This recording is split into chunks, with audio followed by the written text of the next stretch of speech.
मत्ती 24 बाब और उसकी पहली आयत से खुदावंद के हुजूर तलावत करेंगे। और यीशु हैकल से निकल कर जा रहा था कि उसके शागिर्द उसके पास आए ताकि उसे हैकल की इमारतें दिखाएं। उसने जवाब में उनसे कहा, क्या तुम इन सब चीज़ों को नहीं देखते? मैं तुमसे सच कहता हूँ कि यहाँ किसी पत्थर पर पत्थर बाकी ना रहेगा जो गिराया ना जाएगा।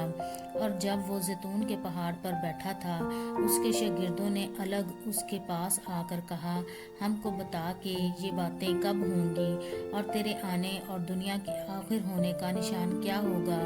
यीशु ने जवाब में उनसे कहा कि खबरदार, कोई तुमको गुमराह न कर दे, क्योंकि बथेरे मेरे नाम से आएंगे और कहेंगे मैं मसीह हूँ, और बहुत से लोगों को गुमराह करेंगे, और तुम लड़ाइयाँ और लड़ाइयों की अफवाह सुनोगे।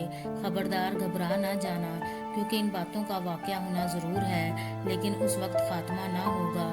क्योंकि कौम पर कौम और संतलत पर संतलत चढ़ाई करेगी, और जगह जगह काल पड़ेंगे और भूचाल आएंगे। लेकिन ये सब बातें मुसीबतों का शुरू ही होंगी। उस वक्त लोग तुमको ईजा देने के लिए पकड़वाएंगे और तुमको कत्ल करेंगे, और मेरे नाम की खातिर सब कौमें तुमसे अदावत रखेंगी। और उस वक्त बथेरे ठोकर खाएंगे और एक दूसरे को पकड़वाएंगे और एक दूसरे से अदावत रखेंगे, और बहुत से झूठे नबी उठ खड़े होंगे और बथेरों को गुमराह करेंगे।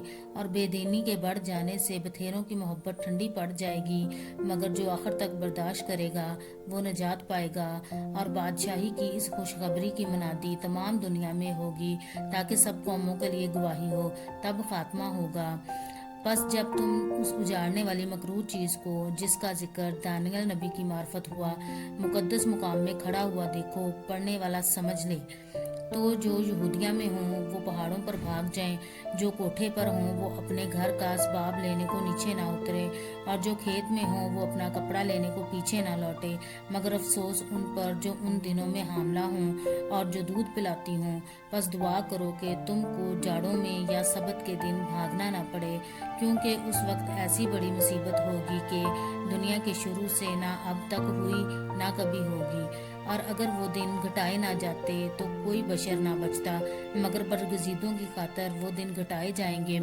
उस वक्त अगर कोई तुमसे कहे कि देखो मसीह यहाँ है या वहाँ है, तो यकीन ना करना, क्योंकि झूठे मसीह और झूठे नबी उठ खड़े होंगे और ऐसे बड़े निशान और अजीब काम दिखाएंगे कि अगर मुमकिन हो तो बरगजीदों को भी गुमराह कर लें।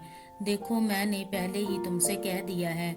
बस अगर वो तुमसे कहें कि देखो वो बियाबान में है तो बाहर ना जाना, या देखो वो कोठरियों में है, तो यकीन ना करना, क्योंकि जैसे बिजली पूरब से कूद कर पश्चिम तक दिखाई देती है, वैसे ही इब्ने आदम का आना होगा। जहाँ मुर्दार है वहाँ गिद्ध जमा हो जाएंगे। और फौरन उन दिनों की मुसीबत के बाद सूरज तारीक हो जाएगा और चांद अपनी रोशनी ना देगा, और सितारे आसमान से गिरेंगे और आसमानों की कुव्वतें हिलाई जाएंगी। और उस वक्त इब्ने आदम का निशान आसमान पर दिखाई देगा, और उस वक्त ज़मीन की सब कौमें छाती पीटेंगी और इब्ने आदम को बड़ी कुदरत और जलाल के साथ आसमान के बादलों पर आते देखेंगी। और वो नरसिंगे की बड़ी आवाज़ के साथ अपने फरिश्तों को भेजेगा, और वो उसके बरगजीदों को चारों तरफ से आसमान के इस किनारे से उस किनारे तक जमा करेंगे।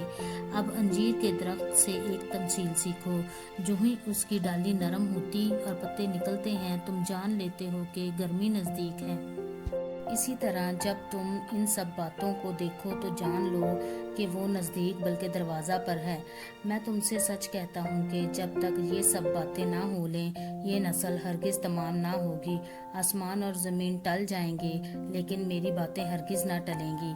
लेकिन उस दिन और उस घड़ी की बाबत कोई नहीं जानता, ना आसमान के फरिश्ते, ना बेटा, मगर सिर्फ बाप। जैसा नूह के दिनों में हुआ, वैसा ही इब्ने आदम के आने के वक्त होगा। क्योंकि जिस तरह तूफान से पहले के दिनों में लोग खाते पीते और ब्याह शादी करते थे, उस दिन तक के नूह कश्ती में दाखिल हुआ, और जब तक तूफान आकर उन सब को बहा ना ले गया, उनको खबर ना हुई, उसी तरह इब्ने आदम का आना होगा। उस वक्त दो आदमी खेत में होंगे, एक ले लिया जाएगा और दूसरा छोड़ दिया जाएगा। दो औरतें चक्की पीसती होंगी, एक ले ली जाएगी और दूसरी छोड़ दी जाएगी। बस जागते रहो, क्योंकि तुम नहीं जानते कि तुम्हारा खुदावंद किस दिन आएगा। लेकिन ये जान रखो कि अगर घर के मालिक को मालूम होता कि चोर रात के कौन से पहर आएगा तो जागता रहता और अपने घर में नकब ना लगाने देता।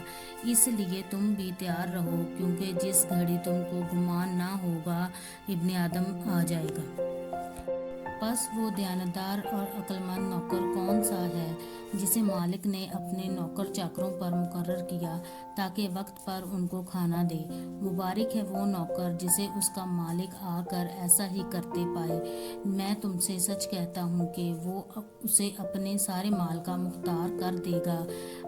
लेकिन अगर वो ख़राब नौकर अपने दिल में ये कह कर के मेरे मालिक के आने में देर है, अपने हम खिदमतों को मारना शुरू करे और शराबियों के साथ खाए पिए, तो उस नौकर का मालिक ऐसे दिन के वो उसकी राह ना देखता हो और ऐसी घड़ी के वो ना जानता हो आ मौजूद होगा और खूब कोड़े लगाकर उसको रियाकारों में शामिल करेगा।